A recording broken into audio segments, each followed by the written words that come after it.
to the Art of Decluttering podcast. We're your hosts. I'm Kirsty from Feels Like Home Professional Organisers. And I'm Amy Revell from Simply Organised.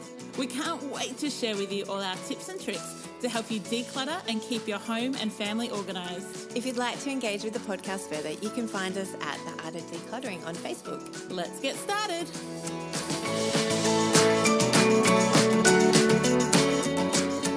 You've joined us for episode 43 of The Art of Decluttering. Today we'll be talking not about decluttering and organising anything in particular, but we have a very, very special guest in the studio. We have the famous Cal Revell. Whoop, whoop. He's pretty hot. When you're allowed to say that, Thanks. it's very inappropriate if I say that. I have never been introduced like that way at all. Ever. What, that you're hot Ever. or that you're Cal Revell? Just moving on, thanks. Anyway, it's good to be here anyway, Kirst. So, in case you haven't realised, it's Amy's husband. And we are talking to him because we have had a listener request from James Garth. James, you might either be making my marriage really good today, or at the end of this episode, I may be sleeping on the couch. Amy's really scared that Cal and I are going to bag her out the I'm whole like legit episode. scared. I know, and I think that actually shows your trust issues with Cal and I, because I feel like you don't trust Cal and I to love you well and to represent you well. It's going to be good, darling. It's good. All right. I'm going to take a big deep breath. I should have brought my Diet Coke in here with me, but I don't. So I will be here, but predominantly Kirst is going to be asking Cal some questions about what it's like to live with a PO. Yes. If we could have flown Simon down from Sydney, we would have, but we've got the lovely Callum today. Yes. Simon will join us for another episode where you can grill him. Yes, please. And I can be packing my dacks. Go for it. I'm ready. So, Cal, tell us a bit about yourself. I'm married to Amy. Really? Yeah. I Fancy didn't know that. Wow, so lovely. Yeah. 16 years, peeps. 16 years. This, how many weeks is it from now? I should know that. It's March 23rd anyway. So I'm married to Amy for 16 years. Two wonderful boys. They're boys. So they're full on stereotypically boys. Messy, but I think we're talking about professional organising. I think they get it when it comes to decluttering. And that's a big monumental milestone. They've been trained well They've been by trained you two. very well. Well, more so Amy. No, don't give all the props to Amy today. We're not here to bag her No. out, but we want to honour you and what you do in your relationship and your family She as well. initiates it, and I jump on board and I learn the lessons, and I'm now joining with her on the decluttering. Yeah, so are you organising. a fan? I'm a big fan. I know you're a fan of Amy, but are you a fan of decluttering and minimalism? I have grown into it. I was not like that at all.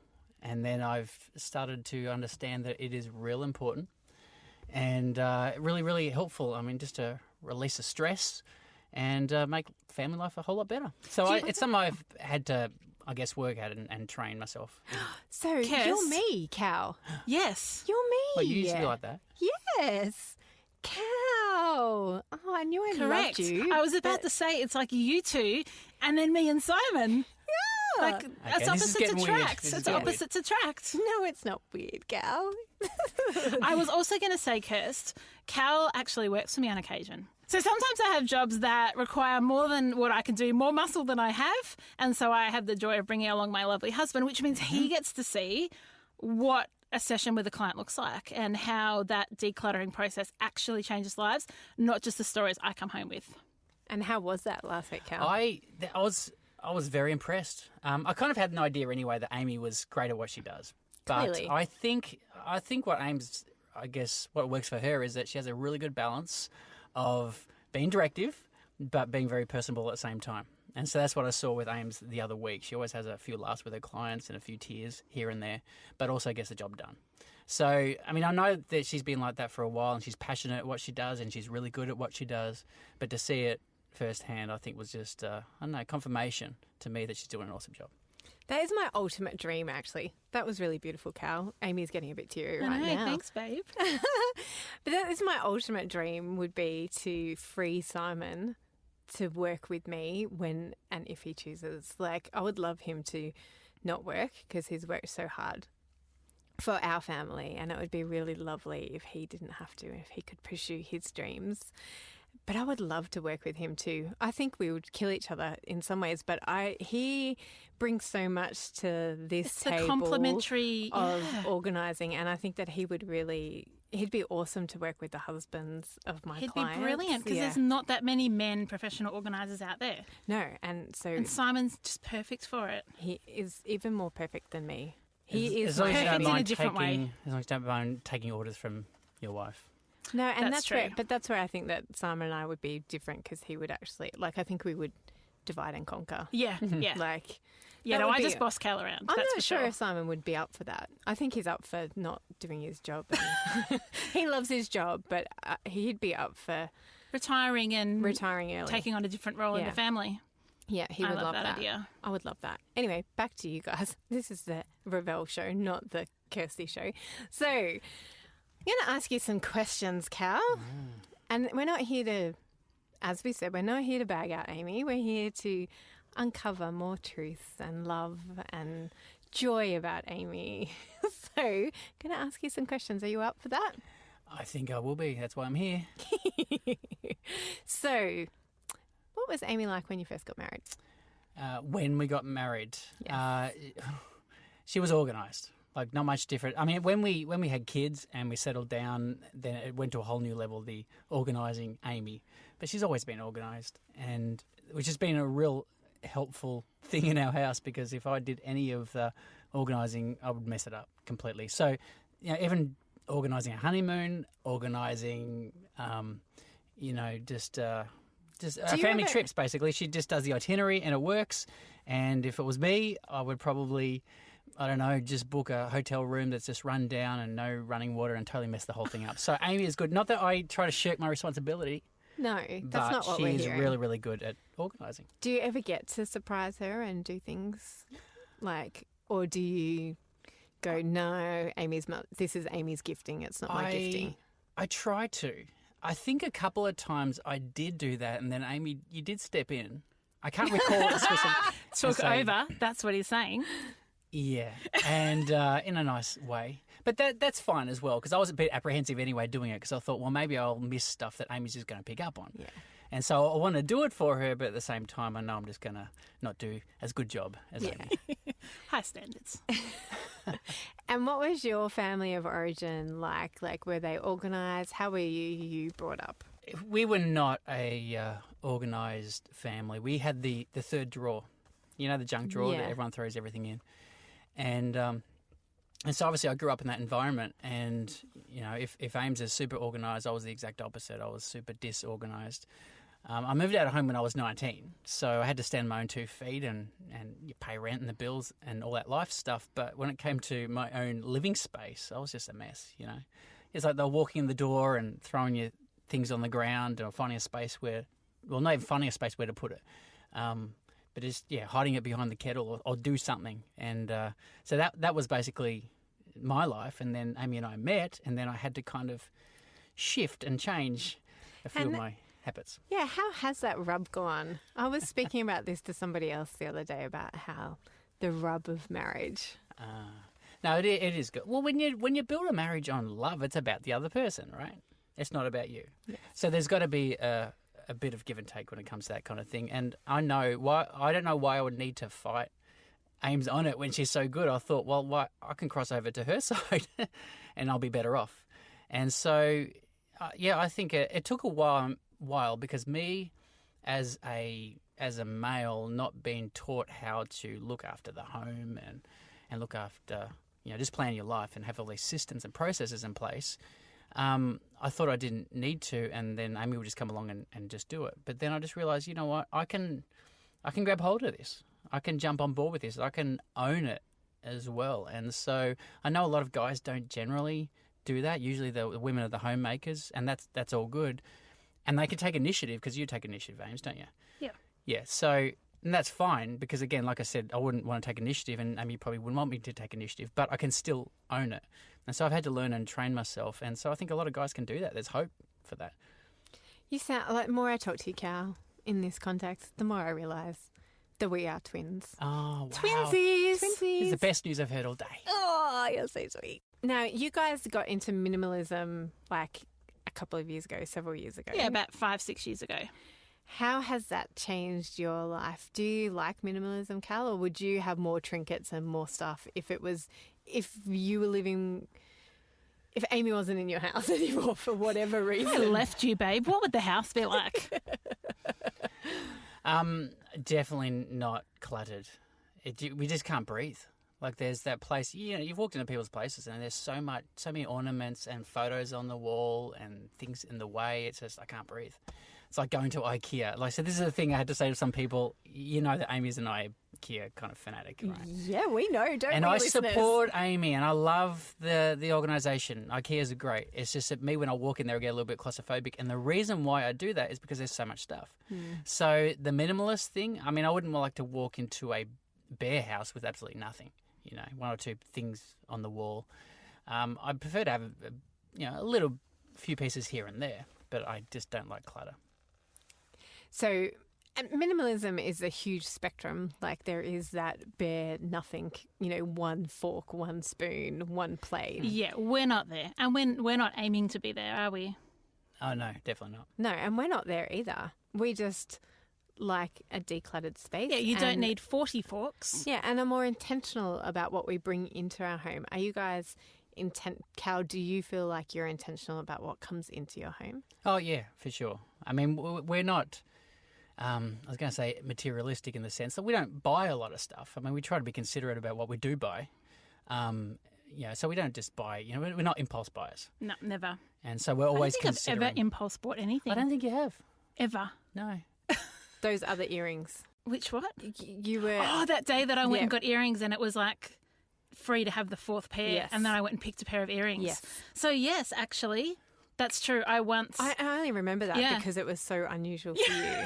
And the funny thing is they were actually free because it was like buy 3, get the 4th free. And I only wanted 3, so I went and got a 4th. You're totally right, but it was I didn't need it. No, and that's why they do buy one, get one free, because then you have more stuff in your home that you don't need. Don't need it. Oh, there you go. Sometimes.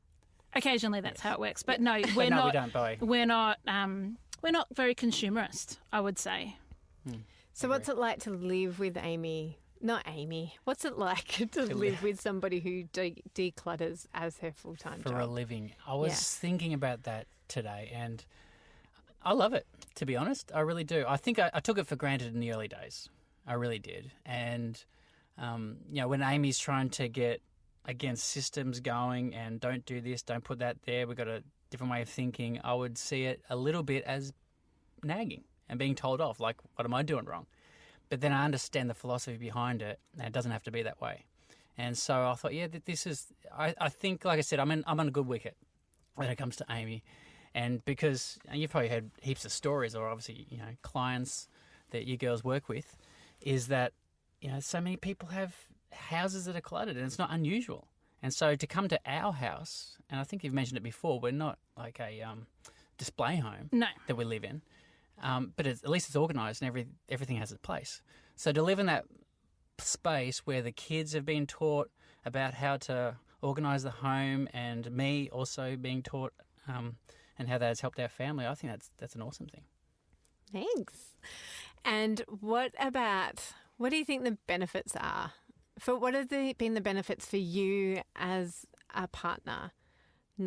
And then what are the benefits for your family? Because we've talked about the benefits and we talk about the benefits all the time. But sometimes it's nice to hear it from the partner's perspective. Yes. Particularly, a lot of our listenership is women, not all of it, but a high portion.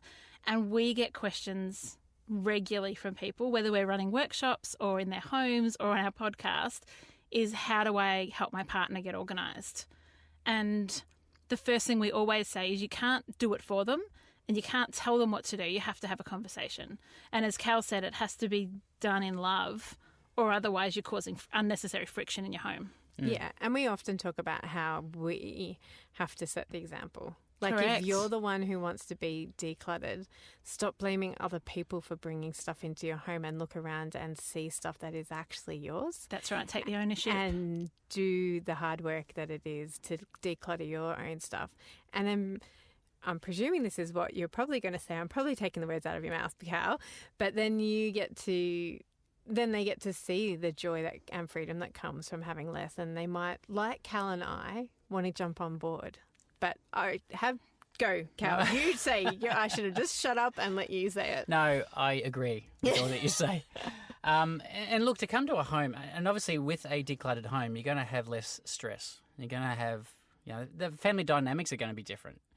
And so to even come home to that. Now, obviously I work from home now, but in the early days I came home, and you can even notice a change in the atmosphere. I think with me, what's actually helped me is I'm not here just to support Amy. No. I'm not doing the things around the house just to make her happy. No. Early days it was like that, and that didn't really get me very far. So I had to work out, or I had to learn that I need to take ownership, and I had to see that this is an important thing. I guess a thought that came to my mind was, it's kind of like one time I said to Amy, and only once this happened, was that I said, well, you go out and I'll babysit the kids. And Amy said, excuse me, they're your kids. You don't get to babysit your own kids, mums and dads. Own kids. Okay, you parent. That's what you do. And I was like, okay, I only said that once and I'll never say that again. But it's the same sort of thing, is that you're not here just to help out your partner. You're here, you take ownership because you live in the house, you're part of the family, you can contribute. Brilliant. I can just hear all the wives and partners around Australia and the world fist pumping with that, going, yes!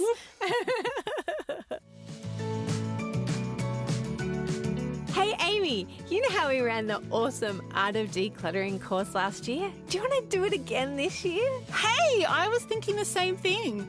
We had such an incredible group last year, though. Do you think we could ever match that level of awesomeness? I'm not sure, but I'm totally willing to give it a go. But hey, back up a bit. Let's tell people about what the course is about again. Well, you know how we help people each and every week in our podcast to declutter a space in their home? Well, our course is a bit different. You don't just get our best tips and tricks for decluttering. We also share with you the secrets of creating a home that is not only decluttered, but stays organised for life. Our course is for people who want to experience freedom and joy in their homes. It's perfect for you if you want to have a home that is welcoming as well as organised, and where you are free to focus on living your abundant life. To find out more and register for our upcoming free webinars, visit theartofdecluttering.com.au. We can't wait to have you in our course community this year.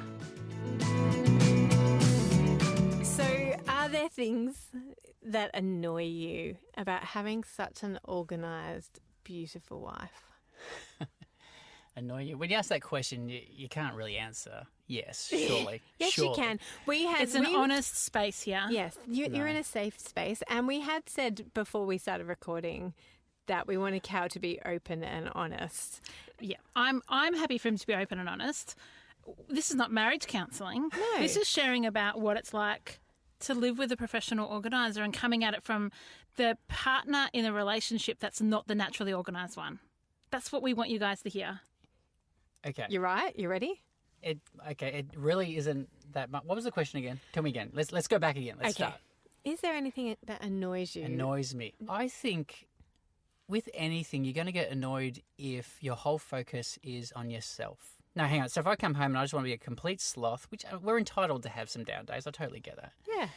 But we need to also have the responsibility to say, hey, we've agreed to put things in place. This is the way we do it. So if I just say, you know what, forget about that. I'm going to look after me, couldn't be bothered, and let things go, that's going to be detrimental.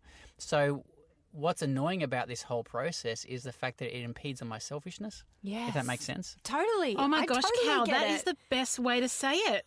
Like, listeners, I feel like that was such a gold moment just then. That was Mic gold. drop.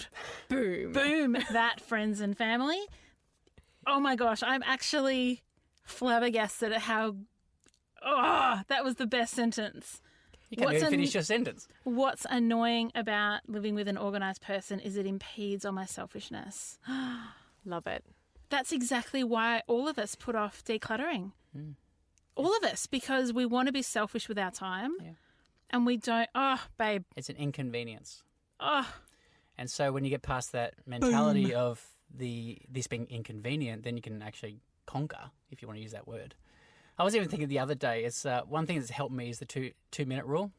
Right? So Love the 2-minute rule. if you can do it in less than 2 minutes, do it now. And that is helpful. And that's something you need to train. I mean, I'm sure it can become a habit, but you still have to be aware of the context. And I was even thinking, because I play guitar, I play guitar, and on my desk I've got the my guitar tuner. Mm-hmm. And on the other side of the room, I've got my guitar in its case. And I thought, well, I need to put that tuner back in its case. Couldn't be bothered.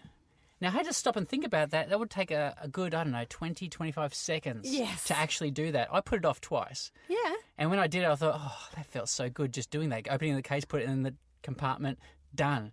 Now, there's a lot of those things, like, the 2-minute rule.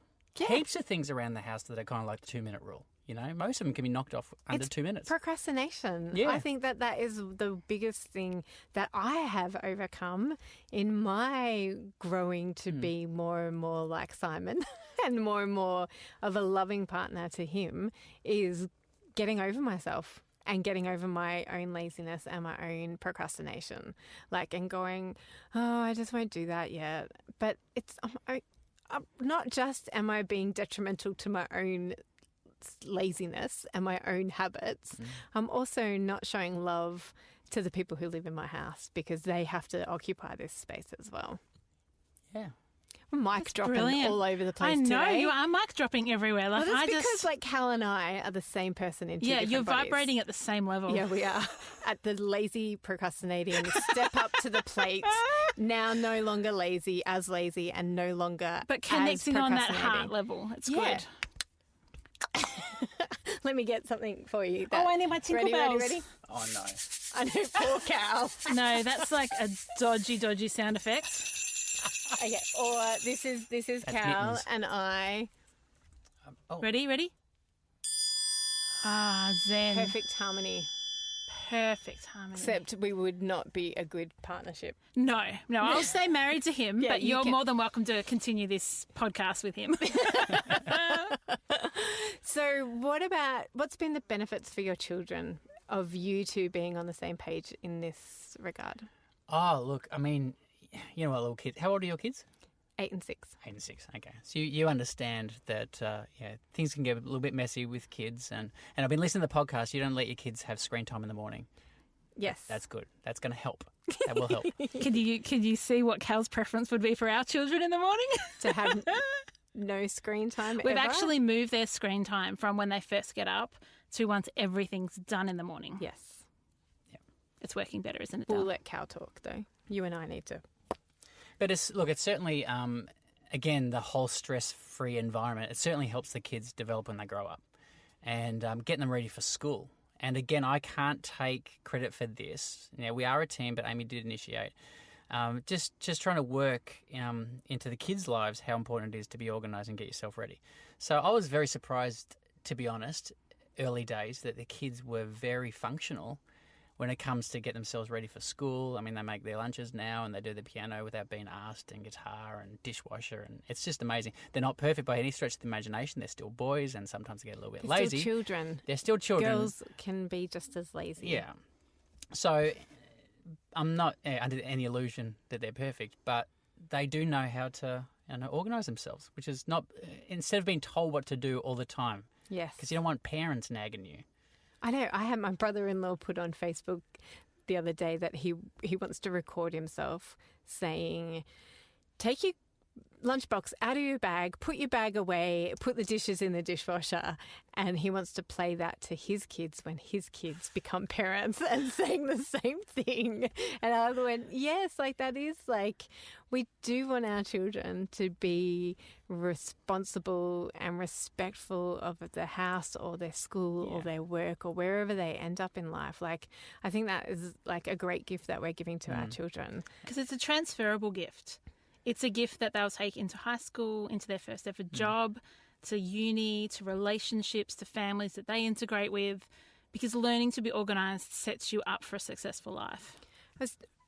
When I'm staying at my parents flew down last night and went up. My sister and brother-in-law live behind them, and so went up to say good morning to them this morning.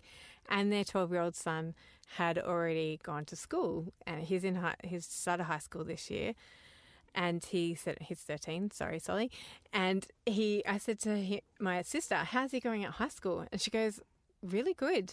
I never see him. I don't do because he's so responsible. He gets himself ready, and they've got really good family dynamics in being responsible for things, and they've all got chores and stuff. So it was just really awesome because I was like, oh, that might be me one day. We're not far off, Kirst. I know. You're not far off Mine at have all. started walking to school together this year on their own, and it's the sweetest thing, isn't it? Yeah, until Jesse runs off on his brother the last 20 metres before he hits the door. Yeah. There's a sprint up our hill, and so there's 20, 30 metres between the end of the street and our house, and it's just straight uphill. And so Jesse is super enthusiastic and just runs up, and Lige takes it nice and easy and arrives 2 minutes later, but not red and huffing and puffing and sweaty. And they're still walked all the way home together. Correct. Yeah, that was all good. So they're growing up. They're growing up, and they're taking some of those skills with them into keeping their rooms tidy and learning those skills that hopefully, fingers crossed, lasts into teenagedom. See, I think a lot of parents may think, well, hang on, it's not possible. When the kids are little, they won't be able, they haven't got the capacity to learn these things, but they clearly do. And you want to get onto it early because you don't want to leave it too late because sometimes it's pretty hard to train these things when they're teenagers. Yeah. It's not impossible. It can be done, but it's a lot harder. Yeah. And I think that what you said before about taking ownership, that's something that we can talk to teenagers about. And that's what parents can talk to teenagers about actually, you're actually being quite selfish when you don't do what I've asked you to do, when you don't do your chores in a timely manner, that actually it doesn't just impact you, it impacts the rest of the family, that the bins weren't put out and the garbage truck came. And we've got a whole another week or two before these bins get emptied. And there are natural consequences to that procrastination. Yes.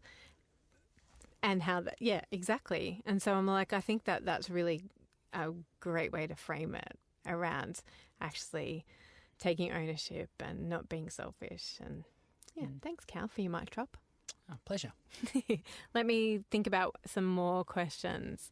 What was your reaction when Amy came up with the brilliant idea of becoming a professional organiser?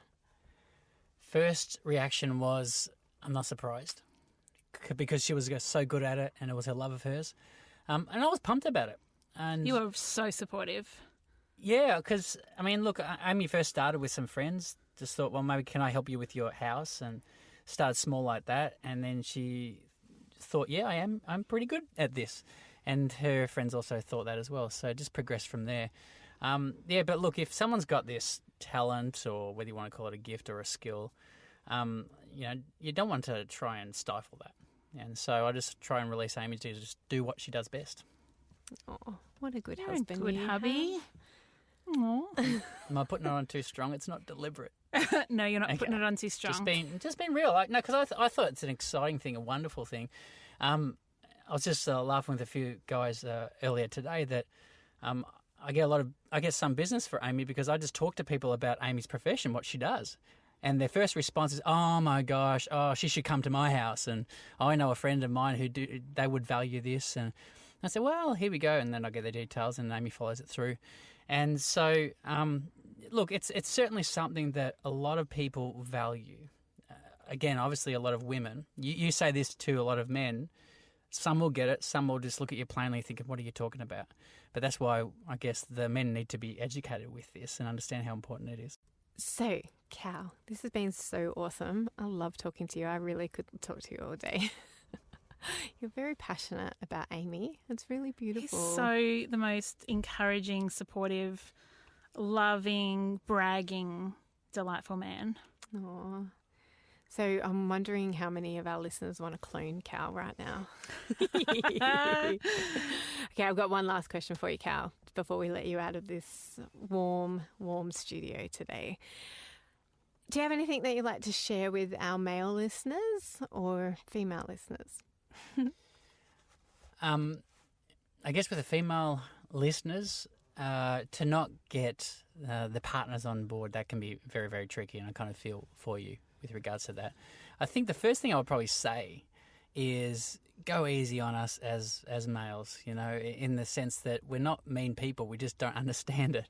And once we understand it, and I was thinking about this today, it's kind of like when someone goes to Disneyland and they come back and they tell everyone about all the excitement that they had and the experience, and they expect the other person to get just as excited, but they weren't there.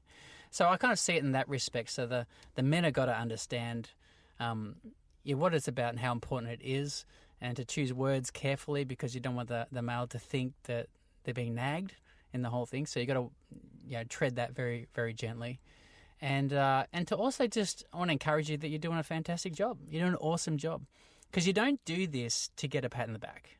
Like you want someone to join you on the journey and to make it more rewarding, but you don't do it for any other reason because it's the right thing to do. You don't meet someone's needs. Like Amy and I have always had the philosophy of, if someone's in need, you help them. We don't help someone because they're going to say thank you and make us feel good about ourselves. I mean, it is rewarding, but that's not the reason we do it. So I was thinking, in the home, you do it because it's making a change and it's making a difference. So even though you may not feel like you have the support, just keep doing what you're doing an awesome job, and then hopefully he'll catch up as you sit down and talk and have that conversation, and ask how he feels about the whole thing. So he doesn't feel like he is being nagged, which he's not being nagged. He just may see it that way. Yeah. So to have that conversation and get his view on it, and then just take him on the journey with you. That's probably what I would say. And if you do have a partner, or if you are married, feel free to tag them this week in the episode and then have a discussion. How did they find it? Did they resonate more with Cal, or do they feel like they're more like me? Do they feel like they're the one that's kind of leading the charge in the marriage or the relationship or the home? Maybe you've got housemates. So think about, we're obviously 16 years married. Our situation will be different to yours. And so my encouragement is to listen to it with the people that you live with, that you interact with, and then have the discussion. What does that look like for you? And if you're in Melbourne and you want the Amy and Cal duo, request it. That's right. You contact Amy and you can request both of us to come out, and we would love that. If we could work with you in your family home, that is just such a joy for us. Is that okay, Cal? Oh, that's more than okay, Kirst. Here to help. So hop on over to Facebook and come and join the fun community over there. Maybe tag your partner in there, or tag your wife. If you are the husband who is on this decluttering journey and your wife is not on board, I am your wife. I was your wife. I'm not your wife. I was your wife. Awkward. Yeah. I was like your wife. I was once like Cal. And so this is not meant to be stereotypical. Everybody's unique, and every human has their own quirks and idiosyncrasies. So tag your mate, tag your friend, tag your lover and your partner, and know that we're all in this together. We just want your best for you, and we want to encourage you and inspire you by having more of Cal on. And maybe if you're a husband and you would like to be a listener to come in and talk to us, then tag us and talk to us and engage with us on Facebook, and we would love to consider having you in next time. So, babe, thank you so much for coming in today. You are a delight, but you already know that I fangirl all over you. And I hope that you guys have an amazing week, and we will catch you next week. Bye. Thanks, Cal. Bye. See you. Thanks, girls. Bye.